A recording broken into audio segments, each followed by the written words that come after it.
Mechi nzuri ya ushindani yenye malengo mawili tofauti kwa kila timu na hata mipango ya kiuchezaji ilikuwa tofauti kabisa. Defensive versus offensive game. Hapa nawazungumzia Young Africans Tanzania Prison. Prison waliingia uwanjani kwa dhamira moja tu ya kutafuta sare na ilikuwa clear kwa uchezaji wao. Walionyesha hivyo tangu dakika ya kwanza na usingeona mpango wowote wa goli. Changamoto yao ilikuwa kujikuta wengi nyuma, ila bado hawakuwa sharp sana. Young Africans kwenye mechi yao ya kushambulia dakika nyingi walipata nafasi kadhaa muhimu za kuamua mechi. Pia hata kupitia set pieces zao zaidi ya 6 wangeweza kuamua mechi. Zile faulo wanapaswa kubadilisha kuwa magoli. Alan Okello kacheza mechi nzuri sana na mapelekeo yake kwenye mchezo yalikuwa bora mno. Alipiga off target kadhaa lakini hazitaondoa ukweli kuwa uchezaji wake ulikuwa mzuri kwenye kupasia haraka, kutengeneza nafasi na kuwapa Prison mechi ngumu. Ndiye man of the match wangu jana. Doto Shabani yupo kwenye kiwango kizuri mno kwa sasa.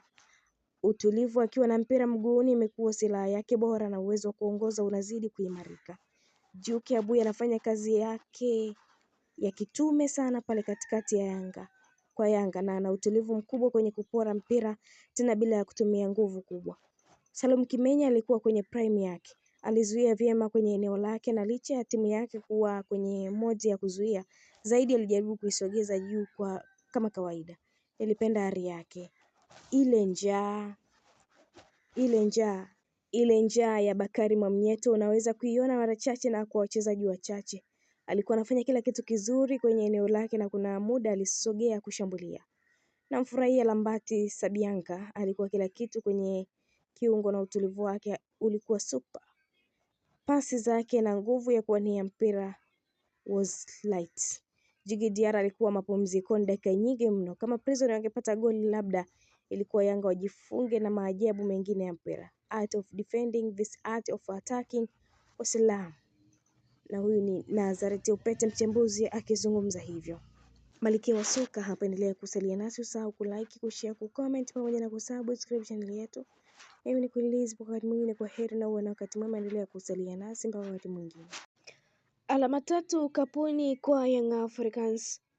Yanga walianza game vizuri sana kwa kumiliki mpira mkubwa wa mchezo.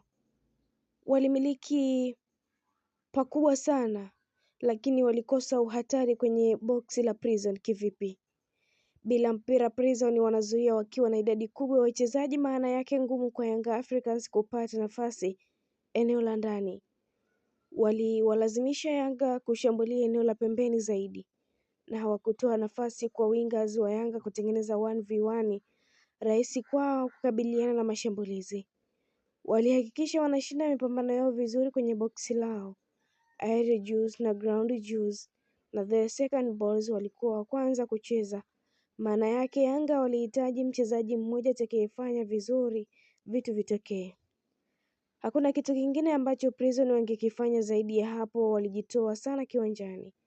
Plani yao ilikuwa kushambulia kwa kushtukiza, hasa pale wanapopora mpira. Tatizo ni pasi zao za mwisho, idadi ya wachezaji na kuna nyakati quality iliwaangusha. Yanga walifanya kila kitu kwa usahihi, kushambulia nafasi vizuri, rana eneo la mbele na usahihi wa pasi zao wakati wanashambulia. Walichokuwa wanakosa ni goli tu, hasa kwa dakika 80 za mchezo. Baada ya goli ni kama Yanga walipunguza kasi ya game yao na kuamua control mchezo.